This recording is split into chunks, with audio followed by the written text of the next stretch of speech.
Everything begins with choice. No, wrong. Choice is an illusion created between those with power and those without.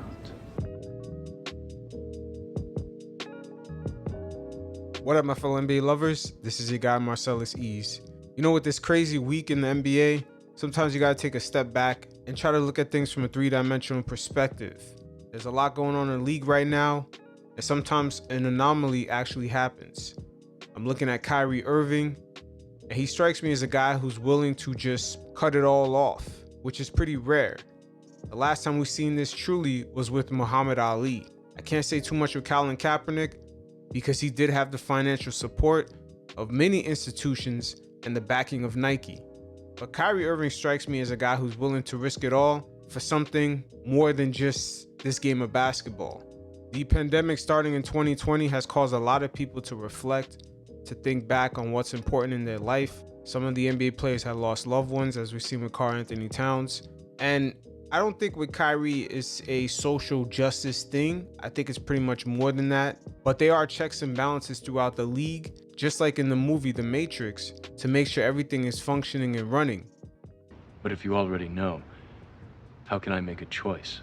Because you didn't come here to make the choice. You've already made it.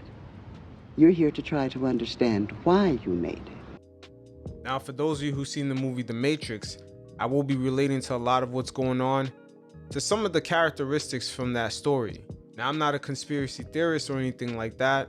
I'm just a person who likes to sit back and take a look at certain nuances of how they played out and what were some of the dynamics and some of the sort of illusions that were used in order to propagate certain things and normalizing them into an everyday acceptance in our society. Now, in the film The Matrix, there was a lot of checks and balances in that world. No different than any other checks and balances in an institution, whether it be a company, a basketball team, a household with a typical family, example, mother and father, children.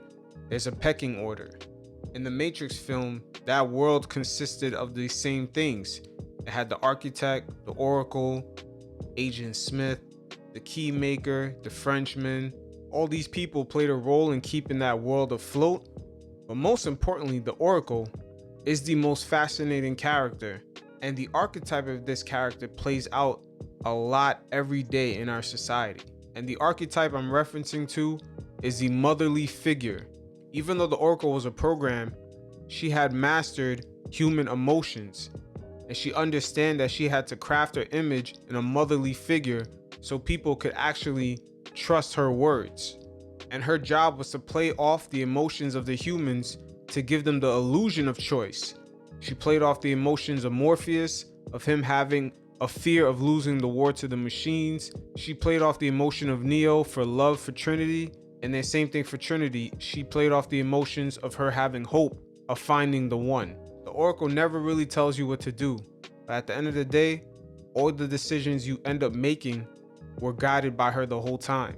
Now, before I relate the Oracle to the NBA situation with Kyrie Irving, I am going to correlate it to a situation that happened in real life outside of the league, and that is with the 1986 interview with Nancy Reagan before they had launched the war on drugs. Now, for those of you watching on YouTube, if you notice in the interview, she was wearing a red dress so she could be seen. She looks like our grandmother, you know, a sort of motherly figure. And in her speech, she spoke about how the drug epidemic was affecting the children, and that when babies are born crack addicted or cocaine addicted, she explained how the drugs enter into the little infant's body, and what comes out is hope and love. And just like the Oracle, she's playing off the fears, the hope, the anxiety of the people, so she could connect with them on an emotional level and for them to trust her words. This ended up being a very well-designed campaign because at the end of the day, if anything went wrong with the war on drugs, for example, the children getting their parents snatched away from them and put into the jail system, still crack addicted, and families being split, at the end of the day, in the back of people's minds and their subconscious, they'll remember Nancy Reagan sounding just like their grandmother, telling them just say no to drugs. It was very powerful because no matter how ugly that war got, people never forget the intention of the war. It's the same way when Neo in the Matrix realized what the Oracle really was. In the second Matrix movie, at first he was very scared to approach her because now he had the sight to read the code, and he saw that her code read like a program that was part of the system, so he didn't really know how to interpret that. But even knowing that she could possibly be an adversary, her motherly image on a human level was so infectious that him even knowing that it was a possibility that she was the enemy, he still trusted her because he accepted the candy from her the same way he accepted the cookie when he first met her. And all this showed that he trusted her still, because once again the Oracle understood the human emotion, especially with the motherly figure. Now relating this back to the NBA, the league has their own version of the Oracle. It's not necessarily a womanly figure, but it's the star of the league that basically holds the emotional ties a lot of fans have with the league. They've grown up with the stars. Example, everyone grew up with Kobe Bryant. Those people from another era grew up with Michael Jordan, Magic Johnson, Kareem. And now in this era, people have an emotional tie with LeBron James, especially the fact that we see him growing up from the age of 16 till now.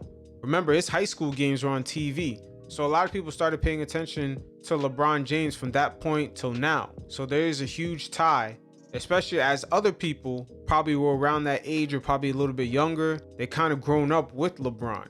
So the league, knowing that the fans have that type of emotional tie with their superstar, i.e. LeBron James, they're going to make sure that he's aligned with their goals as far as keeping the league going during the pandemic, no matter how hard it gets. And best believe this emotional tie is very strong. We seen it come out during Kobe Bryant's death, how emotionally tied fans were and how devastated the world was, because a lot of us had grown up along with Kobe watching his career. And just like the Oracle, LeBron James is the league's access to the fans' emotional tie to it. And keep in mind, the Oracle in the Matrix, her only goal was to make sure that things kept on running the same. And during this pandemic, LeBron James is in unison with the league to make sure that it functions and the money machine stays well oiled no matter what. We're all here to do what we're all here to do. I'm interested in one thing, Neo, the future. And believe me, I know the only way to get there is together. Now, just like the Matrix, Adam Silver is the architect. He makes sure that the numbers are right, everything functions according to a mathematical equation that comes out into profit. But Adam Silver, just like the architect in the real Matrix, he has to work in unison with the Oracle, aka LeBron James, which is the access to the fans' emotional connection to the game, and it's also access to the rest of the players' subconscious in a way, because if they see LeBron James falling in line, subconsciously they're like, wow, he's the face of the league, he's doing it, so I have to do it also. So the league can also keep other players in check through LeBron to make sure everything in that ecosystem is operating smoothly. And we've seen this exact scenario play out last season in the bubble when Patrick Beverley said, if Bron playing, we playing. Now Kyrie Irving, he's his own man, but he is gonna run into a few different programs within the NBA Matrix that's going to stop him from getting where he wants to be. For example, last season when the bubble had started and he represented a few players who had pushback within the players union, he had guys snitching on him in a group chat when he had mentioned to players that it was possible for them to start up their own league. Another pushback he faced is those in the NBA Boston media that are upset with Kyrie on the way his tenure in Boston turned out. They continue to badmouth him through the media, calling him a disruptor, saying that he's a problem, he's not a leader. But at the end of the day, during the playoffs in the bubble, the Bucks had walked out because a lot of players felt the same way Kyrie did, but they never apologized to Kyrie. These scenarios sort of remind me when Neo had bit into the cookie when he first met the Oracle, because little did he realize that that cookie was a program, and when he bit into it, it sort of changed his code into what the Oracle wanted him to do, aka influence. Here. Take a cookie. I promise by the time you're done eating it, you'll feel right as rain. the Oracle played off of Neo's emotions due to the motherly archetype, the same way the media tried to play off of Kyrie's emotions of just shaming him to death within the media by bad-mouthing him and making him look stupid among his peers. It's almost like we're gonna shame you until you conform and make the decisions that we want you to make. But best believe, at the end of the day, a lot of media members, their jobs are on the line. The league has to happen for them. Because if Kyrie or other NBA players don't play, it doesn't really affect them as much as it affects people, for example, at ESPN with all the layoffs they've had, multiple journalists, which their newspaper companies or just media outlets that they were working for were already bleeding due to social media and the print media taking a hit and not adapting well to the new ecosystem. And a lot of the big media outlets are having trouble adapting to the fact that social media is their new competition. Not only it gets produced every second, every hour, it's created at a cheaper price point. It doesn't need these big budget studios. But going back to LeBron James, he is a bridge between the fans, the players, and the ambitions of the league. And when I say the ambitions of the league, I'm talking about Adam Silver and all the owners, the advertisers, ESPN, Turner Sports. It's LeBron James in a partnership along with those big wigs, and he's basically the middleman as far as communication and just emotional ties to the fans and players. The same way in The Matrix, the Oracle was that bridge between the architect and the humans that were asleep in the Matrix. In order to keep the humans in the Matrix from failing, she connected with them on an emotional level to make sure that the system kept running a certain way and that the humans emotionally could be satisfied. Even though their main purpose was just to be asleep, to be a power source for the machines, but the Oracle gave the humans an illusion of choice of how to live their lives. And on an emotional level, that brought some satisfaction to the humans.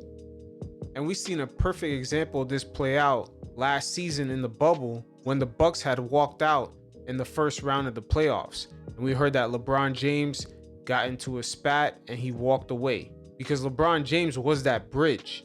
He was supposed to get the players on code to conform and march side by side with the league so they can complete the bubble and complete their goal of collecting the rest of the money and revenue that they would have lost. I was ready to walk away. I had called my wife and called my mom and told them that I was probably headed home. Why? Because there was no plan. After we decided to do what we did and we boycotted the games, what's next? What the hell are we doing next? Oh, so we're gonna just go back? Okay, now game 3, Lakers versus Portland. What the hell? What are we doing? We've decided to take off these games for the right reason. Okay, but there's some other issues that needs to be dealt with as well. What is our plan? And at that moment when I walked out, we sat there and talked for 2, 3, 4 hours, and there was still no plan. So I walked out because my time is very valuable, and I knew what could help the change. Yeah. But when you're dealing with a group of a lot of emotional, a lot of ego, a lot of guys that's passionate about themselves and what they believe in, then it's hard to figure out a plan at that very moment. Yeah. So it was best for me to step out. So I walked out. I was ready to walk away, but also I understand that it wasn't just squarely about me. Yeah. So I needed a moment to digest the whole situation, to actually sleep on the whole situation. And I was able to do that and wake up the next day and had a plan of what I thought could work for us going forward. At that point in time, it was LeBron James's job to sway the players on making a decision that sort of aligned with what the league wanted, and that was to finish the bubble. Now, unlike the Oracle, LeBron James grew a little bit frustrated, but his job was no different than the Oracle's right then and there. Remember earlier how I said the Oracle never really tells you what to do. She makes you make the decision yourself, but your decisions and your actions are really guided by her at the end of the day. So more than likely, in my opinion, once the first meeting didn't go well, LeBron James, of course, probably met with his representatives and PR people, especially at Nike, and they made a call higher up to get him some additional help Because just like in the Matrix, there were other checks and balances to make sure that the system continued working. And it seems like when the players had met a second time around, there were major key figures that were good with words to help sway the players, not tell them what to do, to help sway the players in the direction that they wanted them to go, i.e. maybe Michael Jordan, but especially Barack Obama.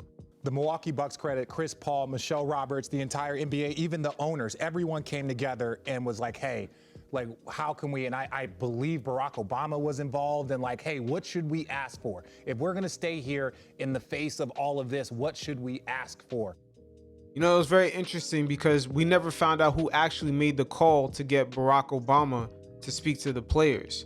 Was it one of the players themselves, or was it someone higher up?